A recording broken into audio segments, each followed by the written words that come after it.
E aí, pessoal de São José, extensivo, medicina, saudades de vocês. Ah, sinto saudades de verdade, até coceira na cabeça, ó. Saudade que eu tô de vocês, saudade de estar aí, de dar aula, né, confinado em casa igual vocês aí e produzindo conteúdo igual um maluco aqui. No caso de vocês, né, espero que vocês estejam melhores do que eu, né, não tenho dúvida nenhuma disso, e que você esteja aproveitando esse período também para poder dar uma estudada sozinho, né, que não adianta, a hora que a gente aprende mesmo é quando a gente coloca o bumbum na cadeira e vai dar uma ralada até a gente desmontar aquele conteúdo que a gente não entende e montar de novo. Apesar de eu achar que isso aí é muito individual, eu estou aqui tentando te dar uma força nesse momento. Inclusive porque a gente ficou com os exercícios lá do caderno 1 pendurados, né? Ficaram umas coisas para trás de gráfico.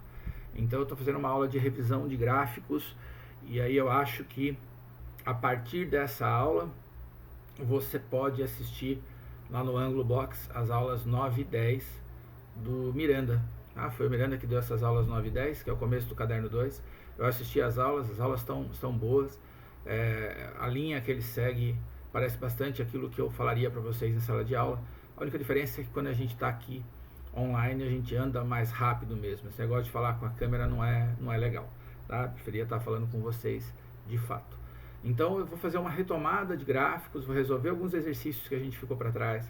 Se você teve dúvida disso, eu espero que você resolva, que você mate as tarefas. E aí a gente fica com um combinado, tá? Que você vai ver as aulas 9 e 10 no Miranda ainda essa semana.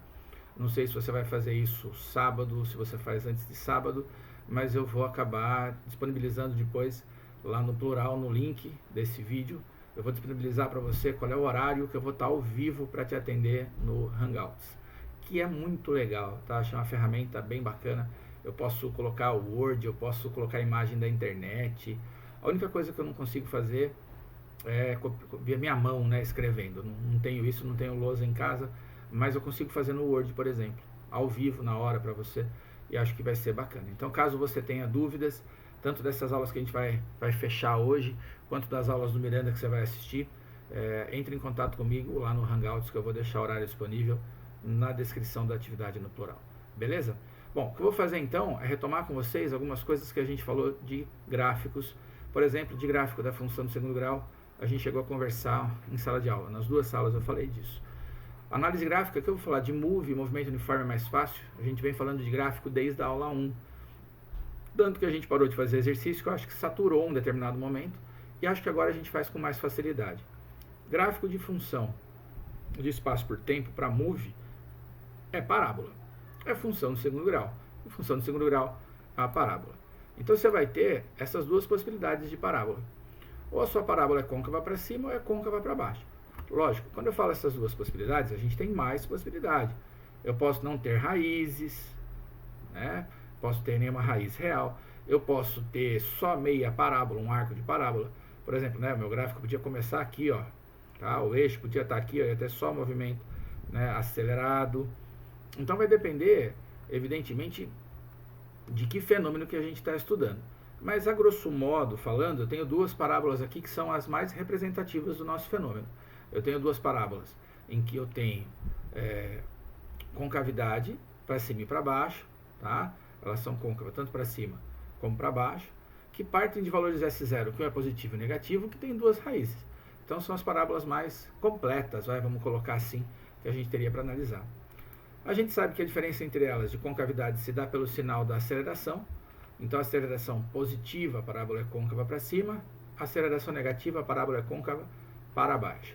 Lembrando que o valor da aceleração é o mesmo na parábola inteira, o mesmo na parábola toda. Isso é uma definição, né? S0, V0 e A são constantes do nosso problema. Ou, se você preferir, né, os coeficientes da matemática são constantes na nossa função do segundo grau. Para a gente, a definição de movimento uniformemente variado é que a aceleração dele seja mesmo constante. Então, não pode isso mudar. Se eu quiser fazer uma análise de velocidade, por exemplo, lembrando, esse gráfico me diz aonde o cara está, qual é a posição dele. A aceleração eu vejo pela concavidade. Se eu quiser fazer uma análise da velocidade, eu consigo, sabendo se ele vai para frente ou para trás. Para frente ou para trás é uma forma simples da gente dizer se ele vai a favor da trajetória ou contrário à orientação da trajetória. Então a gente vai dividir o gráfico em duas metades, tá? A gente vai rachar o gráfico aqui, ó, em duas metades. E aí a gente tem que analisar o que acontece com o espaço na primeira parte e depois na segunda parte.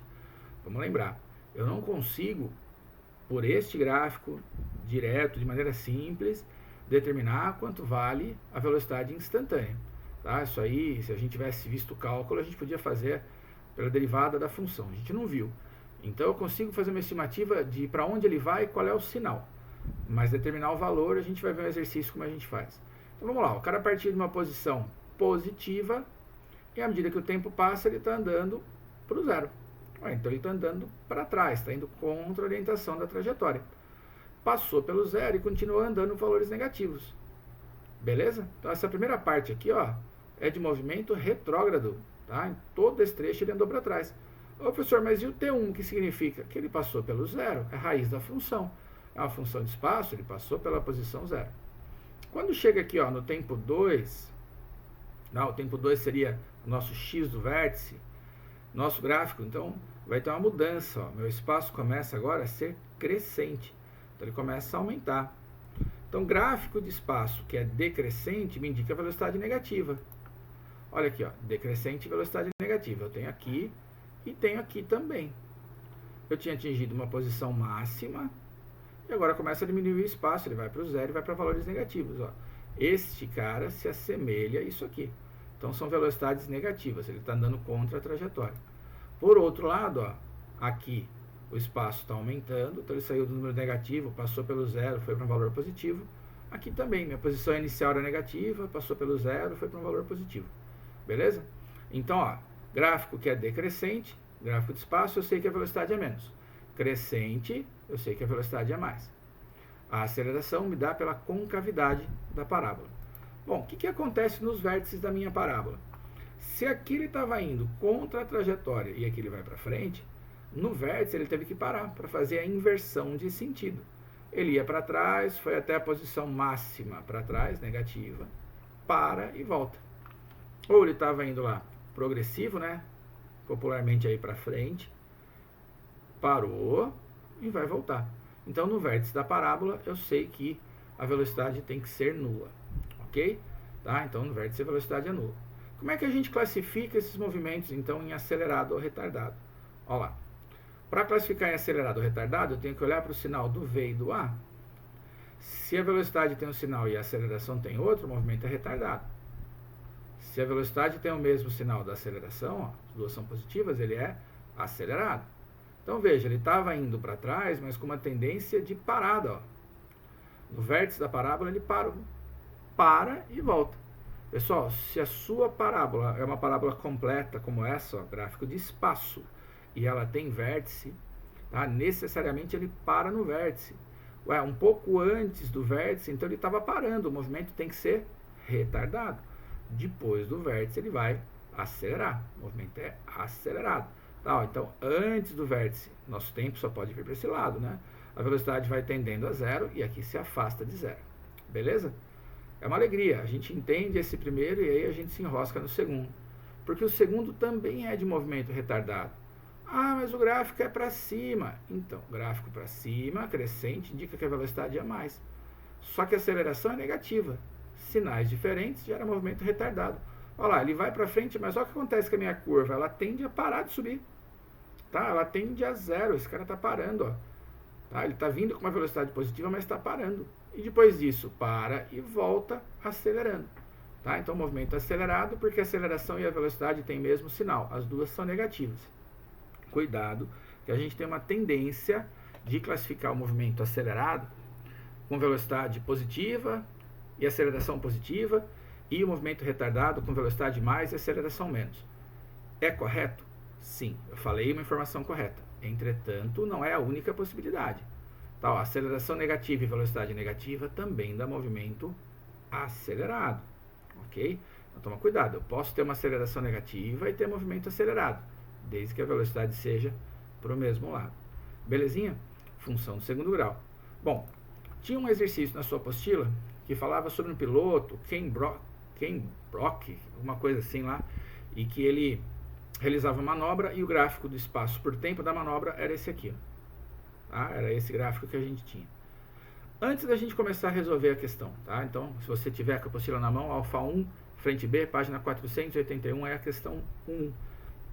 Eu não fiz essa questão em nenhuma das duas salas, tá? Então a gente vai abordar ela aqui um pouquinho. O que eu conheço? Eu conheço a posição inicial, que é 0. Ele partiu do 0. Eu sei que lá no vértice, quando o tempo é 5, eu tenho o S igual a 100, leitura direta no meu gráfico, não é? O gráfico de espaço por tempo. Então, nesse ponto, S é 100, T é 5. E eu sei que a velocidade é 0. Por quê? Porque é o vértice da parábola, ele tem que parar lá em cima. Tá? Ele para depois poder inverter o sentido do movimento e voltar. Eu sei que quando o tempo é 10, o S é 0. Então, é a segunda raiz da minha função. Tá? Eu tenho duas raízes, né? Tempo 0 e tempo 10. E sei que aqui no tempo 11, o S vale menos 44. Se você gosta de matemática, se você gosta de polinômios, você tem um jeito de sair para a função, né, essa função de segundo grau, por polinômio que é interessante lá. Mas eu não vou abordar isso, minha discussão com vocês é física. Então eu sei que o S0 é 0, sei que no tempo 5 o S é 100 e o V é 0, tempo 10, posição é 0, tempo 11 é 44. Cuidado, gente, a gente tem uma tendência de comprar que a velocidade inicial aqui é nula. A velocidade inicial não pode ser 0 aqui. Tá? Por que a velocidade inicial não pode ser 0? Nesse primeiro trecho do movimento, a velocidade é sempre positiva. Ó. Tá? A velocidade é positiva. Como é que eu sei disso? Meu espaço está crescendo, saiu do 0 e foi para o 100. Velocidade positiva e a parábola côncava para baixo dá uma aceleração negativa. Então, o movimento nesse primeiro ramo aqui, ele é retardado. Para o movimento ser retardado com aceleração negativa, minha velocidade inicial nunca poderia ser 0. Tá? Nunca poderia ser 0. Porque se ela fosse 0 com aceleração negativa, né, aceleração negativa e velocidade inicial 0, a primeira velocidade para um tempo maior que 0 seria negativa. Se você não entendeu, depois eu te conto isso lá no Hangouts com mais calma, tá? A história é impossível a velocidade aqui ser nula. A minha velocidade inicial com certeza é positiva. A gente pode não saber o valor. Então, na dúvida, não chuta, calcula. Na letra A, então, dessa questão, ele vai pedir para a gente qual é o tipo de movimento. E aí, ele falava que é um arco de parábola, movimento uniformemente variado. Beleza? Na segunda, na letra B, ele pedia para a gente escrever a função horária dos espaços. O que eu vou fazer? Eu vou pegar 2 pontos do gráfico e vou substituir valores e vou tentar determinar quem são os coeficientes. Se o nosso S0 não fosse 0, eu teria que fazer isso para 3 pontos, porque eu tenho 3 incógnitas, S0, V0 e A. Para nossa sorte, o S0 era dado. O S0 era 0. Se eu souber o valor de S0 do gráfico, fica mais fácil. Primeiro, a gente tenta sempre resolver pela função mais simples. Então, função do primeiro grau, V igual a V0 mais AT. Desde que eu saiba uma das velocidades. O gráfico é de espaço. Eu só conheço uma velocidade porque eu sei que no vértice da parábola a velocidade é nula. Então, 0 é igual a V0 mais a aceleração que eu não conheço vezes 5. Vou deixar o V0 sozinho, então V0 é igual a menos 5 vezes A. Aí eu pego um segundo ponto, que no caso vai ser o espaço. Eu vou usar o sorvetão, S igual a S0 mais V0t mais AT quadrado sobre 2. E vou usar o mesmo tempo de 5. Eu sei que no tempo 5, olha aqui, 5 no lugar do t, a posição é 100 e o S0 era 0. Então, 100 igual a 5V mais A vezes 5 ao quadrado sobre 2. Olha que legal. Se eu pegar esse menos 5A e colocar aqui, eu vou ter uma expressão que tem só aceleração. Então, é isso que a gente vai fazer. Tá? Vai substituir. 100 é igual a menos 5A, que é o V0, vezes 5, mais 2,5A. 100 menos 25A mais 2,5A. Menos 25 daqui. 100 é igual a menos 2,5 vezes A. Se eu dividir por 2,5 dos dois lados, o A vai dar menos 8. Era esperado encontrar uma aceleração negativa? Sim. Por quê? Porque o nosso gráfico é côncavo para baixo. Gráfico côncavo para baixo tem que ter aceleração negativa. E ela vale menos 8 em todo o percurso, beleza? Em todo o movimento. Vamos pegar agora para calcular a velocidade. Se eu sei que o V0 é menos 5 vezes A, e a nossa aceleração vale menos 8, então o V0 é 40. O V0 não podia ser 0, gente. Tá? Ele tinha que ser um valor positivo. Lembra, ele sai de 0 e vai para 100. Vou retomar essa ideia. Se V0 fosse 0, a minha velocidade em qualquer instante aqui, ó, aqui é C0, esse cara é menos, tempo é positivo, mais vezes menos daria menos, a velocidade seria negativa de partida, tá? Qualquer velocidade para um tempo um pouco maior que zero daria negativo, eu não posso ter velocidade negativa para esse tempo maior que zero, tá? A velocidade inicial tinha que ser positiva, porque o espaço estava aumentando. Então V0 40. Uma vez que eu sei o S0 é 0, V0 é 40 e o A é menos 8, eu determino a função horária dos espaços, substituindo esses coeficientes, né, nos seus respectivos lugares ali, ó. 0 no espaço não dá nada, 8 eu divido por 2, S é 40 menos 4t ao quadrado. Tá? Talvez essa seja a parte mais chata dessa questão. Teria outras formas de resolver pela matemática, mas eu vou deixar para você brincar com o pessoal da matemática. Para a física, acho que essa é uma solução interessante. Vamos lá. Na letra C, ele pedia para a gente determinar a função da velocidade. V igual a V0 mais AT, então V igual a 40 menos 8 vezes t. Então, a velocidade inicial é positiva, aceleração negativa, por isso que o movimento era retardado. Vou falar de novo, o seu gráfico tem vértice, gráfico de espaço por tempo. A parábola tem vértice, então o movimento no começo vai ser retardado, tá? Porque ele tende no começo a parar no vértice, a velocidade vai ser zero. Belezinha? E na letra D, ele pede para a gente fazer o gráfico da velocidade por tempo. Gráfico de velocidade por tempo, é um spoiler do que a gente vai ver para frente ainda, ele é uma reta. Então esse gráfico aqui é uma reta decrescente, ó, tá? Uma reta decrescente. Para traçar uma reta eu preciso de 2 pontos. Valor inicial 40, tá? E quando o tempo vale 5, a gente sabe que a velocidade é 0. Então com esses 2 pontos eu consigo traçar a nossa reta. Lembrando, função do primeiro grau, o gráfico é reta, podia ser decrescente ou crescente. E lembra, a área desse cara aqui dá o deslocamento para nós. Vamos seguir. Aqui a gente tem uma situação de um gráfico lá da aula, acho que 4, tá? Que eu deixei de falar lá atrás, que eu acho que agora fica mais fácil da gente entender, apesar dele não ter conta. Ele fala assim, o gráfico mostra a posição em função do tempo de 2 trens que viajam no mesmo sentido em trilhos paralelos. Como é que eu sei que é o mesmo sentido? Porque ó, esse gráfico é um gráfico de posição. Os dois partindo do zero e estão aumentando a posição aqui. Tá? Então, no começo, pelo menos, eles viajam no mesmo sentido. Ó. Aqui eu já não sei mais o que está acontecendo. Mas no começo, eles começam andando no mesmo sentido. Beleza? Vamos ver. Letra A. Na origem do gráfico, ambos os trens estavam parados. A gente compra o mesmo erro de falar que o V0 é 0 na questão anterior. Pessoal, eu não tenho como afirmar nada a respeito da velocidade instantânea olhando para um gráfico de espaço. Tá? Principalmente quando o gráfico ele é curvo. Se eu olho para esse gráfico aqui, ó, nesse caso eu sei que a velocidade é constante. Quando o gráfico de espaço por tempo é uma reta, é sorvete, é movimento uniforme. Tá? Então, para esse cara, se eu determino a velocidade média, eu sei que a velocidade tem sempre o mesmo valor. E eu tenho certeza que ela não é zero. Para este cara aqui, eu preciso calcular a velocidade inicial. Tá? Não dá para a gente sair falando que é zero. Não é porque o espaço é zero que a velocidade é zero. Ok? Olha a letra B.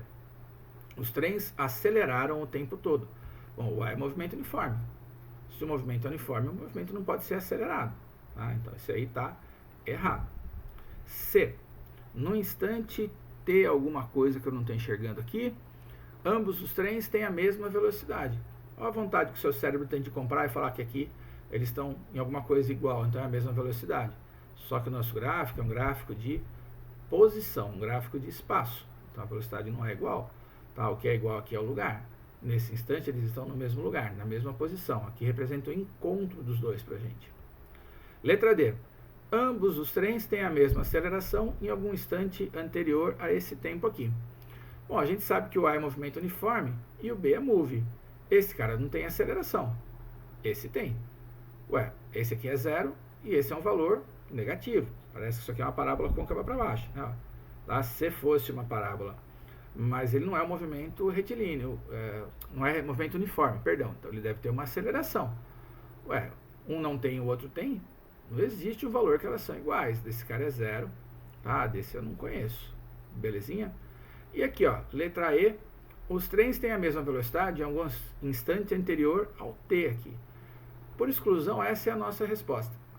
A gente poderia determinar uma estimativa da velocidade para esse móvel B fazendo linhas tangentes, tá? A tangente aqui representa para nós a velocidade. Em algum instante a gente vai achar uma tangente que tem a mesma inclinação do que o A.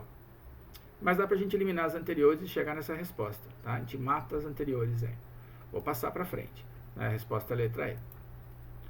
Essa questão é uma questão muito bacana, questão bem legal, trabalhosa de fazer e valia a pena a gente ver a aula seguinte antes de vir para ela. Então ele fala assim: um carro está parado diante de um sinal fechado. Quando o sinal abre, o carro começa a mover-se com aceleração constante de 2 metros por segundo ao quadrado. E nesse instante passa por ele uma motocicleta com velocidade constante de módulo 14, movendo-se na mesma direção e sentido. Nos gráficos abaixo, considere a posição inicial do carro como origem dos deslocamentos, então S0 é 0, e o instante em que o sinal abre como origem dos tempos, então T0 é 0.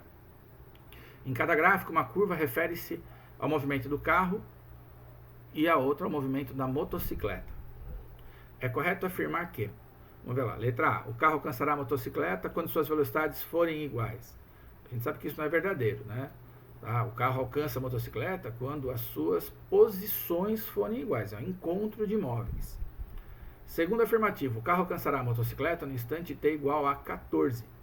Bom, como é que a gente determina o encontro desses dois caras aqui? Eu acho que era legal a gente ter ido lá na frente, que eu posso mostrar um desenho para você aqui, ó. Tá? Fazer uma figurinha que eu desenhei aqui. Aqui está o carro, aqui está a moto. Eu sei que o carro está em move, V0 dele é 0, a aceleração é 2. A moto está em movimento uniforme e a velocidade dela é 14. Se a gente desconsidera o tamanho desses dois carros, tá? A gente considera os dois como partícula, porque ele não deu o tamanho, então ele desprezou o tamanho para a gente. E considera as posições iniciais como 0, as respectivas funções horárias estão bem pequenininhas, mas estão aí, ó. Acho que dá para enxergar, né? Se não der, mete um zoom aí. Ó, o S da moto seria o S0 da moto, mais a velocidade da moto vezes T. O que é isso? Sorvete, função do movimento uniforme. Então, o S da moto é 0. Falei que a posição inicial era 0. Tá? A posição inicial era 0. Mais 14 vezes T. 0 não dá nada, então a posição da moto é 14 vezes T. Em cada instante de tempo, se eu quero saber onde a moto vai estar, pego o tempo que eu quero saber, o instante, coloco aqui e vou descobrir qual é a posição dessa moto. Para o carro, já é um pouco mais complexo. Nosso carro vai ter movimento uniformemente variado, movimento acelerado. Então, S do carro é igual a S0 mais V0 do carro T, mais AT quadrado sobre 2. O S do carro vai ser 0, posição inicial, velocidade inicial é 0, aceleração é 2T quadrado sobre 2, o S do carro é T quadrado. Então, repara que no primeiro momento, a moto está mais rápida e vai abrir distância. O carro começa devagar, mas acelera até que ele vai alcançar a moto. Tá? Quando ele alcança a moto, a gente vai ter um encontro. Então, S do carro igual a S da moto. T quadrado vai ser igual a 14T. Faço questão de passar para cá, né? Para a gente resolver, colocando o T em evidência. Você chegaria em dois tempos, T igual a 0 ou T igual a 14. Absurdo, T igual a 0 é absurdo? Não, T igual a 0 não é absurdo. O T igual a 0 é o instante em que a moto ultrapassa o carro. A moto estava andando, o carro não. E o T igual a 14 é o tempo que o carro, por ter movimento acelerado, fica mais rápido que a moto, vai acabar alcançando a moto depois. Então, no T igual a 0, eles sim estavam no mesmo lugar. Só não é a resposta da minha questão. Então, eles se encontram no tempo 14, beleza? Tá? Guarda isso aí, vamos fazer o resto da análise. Qual é a posição em que esses dois caras se encontram? Que aí vale a pena a gente discutir essa questão inteira, depois volta no gráfico, lá no outro slide, para a gente conversar. O S do carro é 14 ao quadrado, é T quadrado. 14 ao quadrado, 196. É diferente do caso da moto. Não é não, ó. S da moto é 14 vezes T. E o tempo que a gente achou é 14, quer dizer, também daria 14 ao quadrado. Então, eles se encontram na posição 196. Quais seriam as velocidades desses dois móveis ao longo do percurso? Aí? A velocidade da moto é 14 em qualquer lugar, qualquer instante, qualquer tempo, em qualquer momento. Por quê? O movimento é uniforme. A do carro é V igual a V0 mais AT. Então, a velocidade do carro seria V0 mais A vezes T. A velocidade do carro, 2 vezes T. Ó, então, o movimento é acelerado, à medida que passa o tempo, a velocidade desse carro vai aumentando. Então, vamos ver duas coisas aqui. Ó. Qual é o instante em que as velocidades se igualam? Bom, quando 2T é igual a 14T, as velocidades se igualam no tempo 7. É nesse momento que tem encontro? Não. Né? O móvel aqui, que é a moto, ela percorreu até o tempo 7 o percurso com velocidade maior que a velocidade do carro. Então, nesse período aqui, ela abriu distância. Então, no tempo 7, as velocidades são iguais, mas corresponde à máxima distância que a moto vai ter do carro. Tá? Ela está o mais longe do carro possível. As velocidades no instante de encontro, a velocidade do carro no instante de encontro, vai ser 2 vezes t, e eu uso o tempo de 14. Então, vai ser 28. Então, vamos lá. As velocidades são iguais no tempo 7, tá? Mas o encontro acontece no tempo 14, quando a velocidade do carro é 28.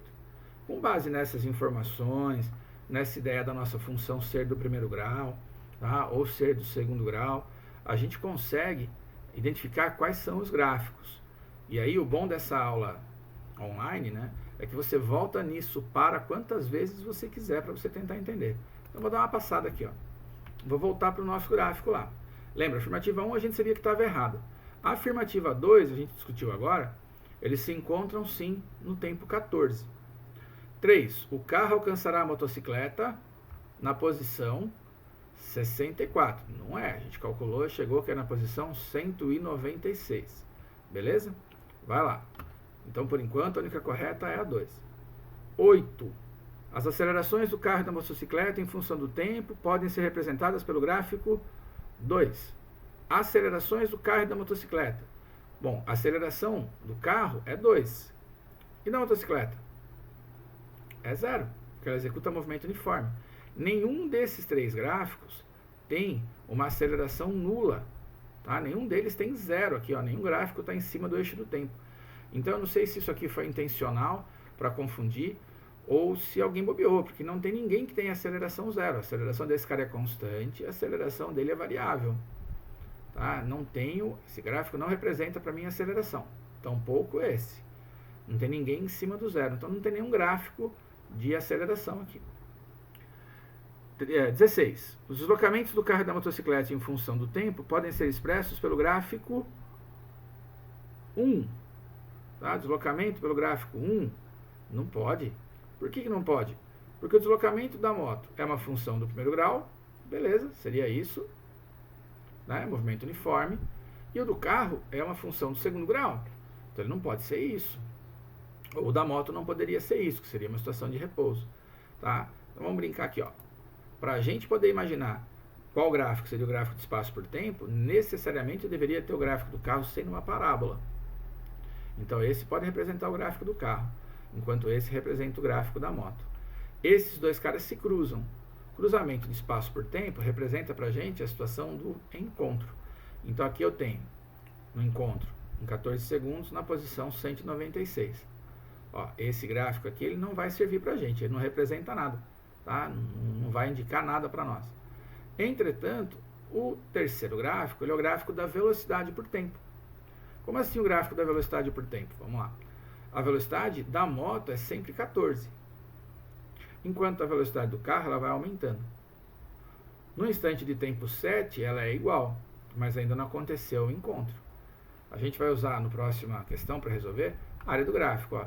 A área do gráfico do carro seria esse triângulozinho, enquanto a área do gráfico da moto seria é um retângulo aqui, está com cara de quadrado, né? Mas seria esse retângulo aqui.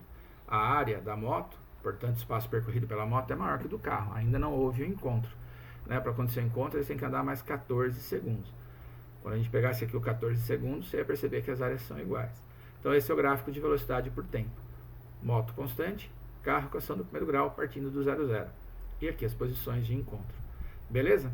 Tá? Então não poderia ser, o deslocamento não poderia ser o gráfico 1. O deslocamento é o 2. Posição é o 2. 32, as velocidades do carro em função do tempo podem ser representadas pelo gráfico 3. Velocidade do carro pode. Então vamos lá, a gente tem como corretas A2 e A3, beleza? Tá? Então a soma dessas questões aqui vai dar 32. Legal?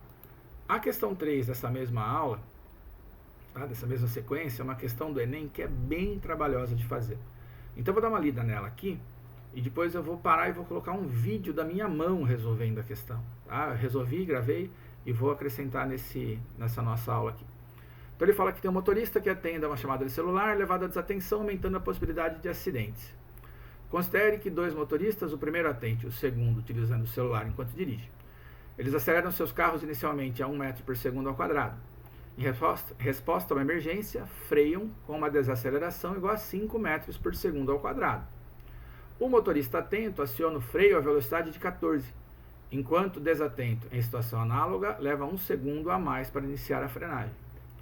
Que distância o motorista desatento percorre a mais que o motorista atento até a parada total dos carros? A gente poderia fazer essa questão por função, mas ela é mais difícil. Tá? Então vou dar uma parada aqui e vou colocar um vídeo para você assistir. Tá? Daqui a pouco eu volto. É isso aí, pessoal. Vamos resolver aquela questão do Enem, do motorista atento e do motorista desatento.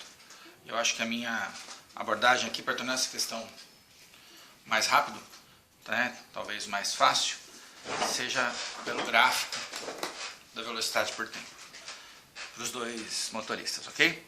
Então vamos lá, vou traçar aqui um eixo de gráfico. Eu não estou muito preocupado com a escala, tá?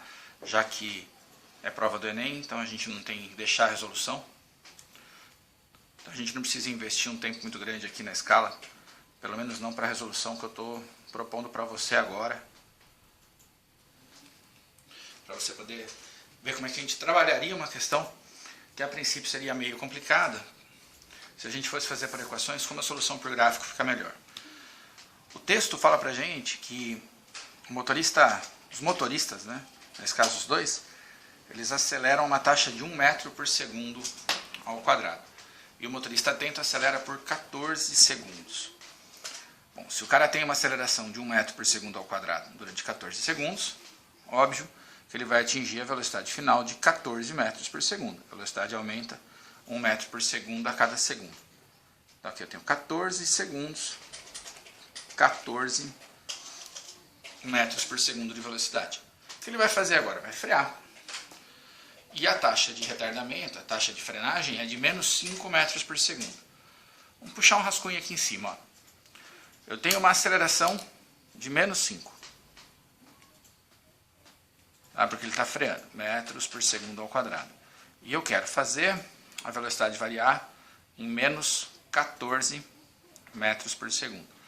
Qual é o intervalo de tempo em que eu preciso ter esse fenômeno para conseguir retardar esse carro? Se a gente for lembrar o conceito de aceleração, isso aqui é o conceito de aceleração média, mas como o movimento é uniformemente variado, A é ΔV por ΔT, menos 5 igual a menos 14 pelo tempo. Ó, o tempo seria 14 sobre 5. Temos aqui um intervalo de tempo de 2,8 segundos. Então, a partir do instante que o motorista atento pisa no freio, ele leva 2,8 segundos para parar. Então eu vou ter um gráfico agora que vai ser uma reta decrescente. Tá? Como eu te falei, não estou muito preocupado com a escala.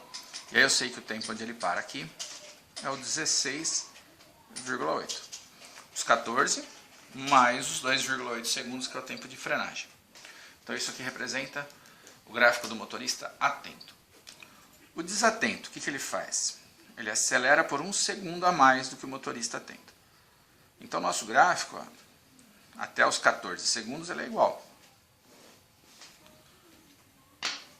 Depois ele acelera durante 1 segundo a mais, então eu sei que esse gráfico ele vai ter que se estender aqui até o 15. 15 segundos de movimento, acelerando a uma taxa de 1 metro por segundo ao quadrado. Então ganha 1 metro por segundo de velocidade a cada segundo. Então nossa velocidade final vai ser 15. Ele também vai frear até parar. E vai frear com a mesma taxa do que o motorista atento, 5 metros por segundo. Então a reta que representa o retardamento é paralela à reta que o motorista atento também freou. A única diferença é que, como eu parto numa velocidade de 15, meu tempo seria 15 dividido por 5. Então eu tenho um intervalo de tempo de frenagem de 3 segundos. Então esse tempo aqui vai ser 18. Tá? Do 15 até o 18, 3 segundos, caso a velocidade fosse 15. E é o caso do nosso motorista desatento. Ele quer saber quanto um percorre a mais que o outro. O motorista atento percorre uma área que é percorre uma distância, que é numericamente igual à área desse gráfico aqui. Enquanto o motorista atento percorre uma distância que é numericamente igual à área deste gráfico aqui. Então o desatento vai percorrer uma distância muito maior. Quanto? Bom, eu calculo, vamos lembrar o que está em verde é o atento, o que está em vermelho é o desatento. Eu calculo o deslocamento de cada um deles e faço a subtração. Determino quanto que o deslocamento do motorista desatento é maior. Para calcular o ΔS, num gráfico de velocidade por tempo, a gente vai calcular a área, são áreas de triângulos. Então eu tenho base, triângulo verde 16,8, vezes a altura dele, 14, dividido por 2. Simplificar o 14 por 2, ΔS do motorista atento, 16,8 vezes 7. O deslocamento do motorista atento é de 117,6 metros. Tá? Deslocamento total, desde o momento que ele começou a acelerar até o momento de frenagem. Ok? Vamos lá. Para o motorista desatento, também é um triângulo. A base é 18, a altura é 15, dividido por 2. Vamos simplificar o 18 por 2. ΔS do desatento, 9 vezes 15. 9 vezes 15, 135 metros. Então o motorista desatento percorreu sim uma distância maior do que o motorista atento. Quanto? Que essa é exatamente a pergunta da nossa questão. Vamos chamar de D. Essa distância D vai ser 135 menos 117,6. Essa distância vai dar 17,4 metros. Joia? Que é a alternativa E. Óbvio que a gente também poderia resolver essa questão usando as funções, tá? Usando a função horária do espaço para o movimento acelerado e para o movimento retardado de cada um deles. Porém, ficaria uma conta algébrica muito maior. A gente gastaria muito mais tempo. E você sabe que o tempo do Enem é uma coisa muito importante. Beleza? Espero que você tenha sacado a resolução aí. É isso aí, pessoal. Espero que tenha dado para ver o vídeo. Tá? O computador ficou dando aqui um monte de mensagem de que sobrecarregou a exibição do vídeo. Não sei se ele travou várias vezes. Se travou, eu subo depois esse vídeo direto no YouTube, tá? Tenho gravado esses vídeos do celular, do tablet, e no YouTube ele consegue subir direto. Eu não sei como é que ficou o meu computador para processar a imagem nesse software de streaming aqui. Espero que eu tenha te ajudado, tá? Que você zere então esse caderno 1 com exercícios de gráfico que você não fez. E, se possível, olhe então as aulas 9 e 10 do Ângulo Box, e eu vou deixar na descrição do plural o dia que eu vou estar disponível para a gente poder tirar dúvida no Hangouts ao vivo. Belezinha, pessoal? De novo, morrendo de saudade de vocês, tá? Mas se cuida, tá? Fica em casa e que tudo vai dar certo. Daqui a pouco a gente está junto de novo. Abraço e bons estudos.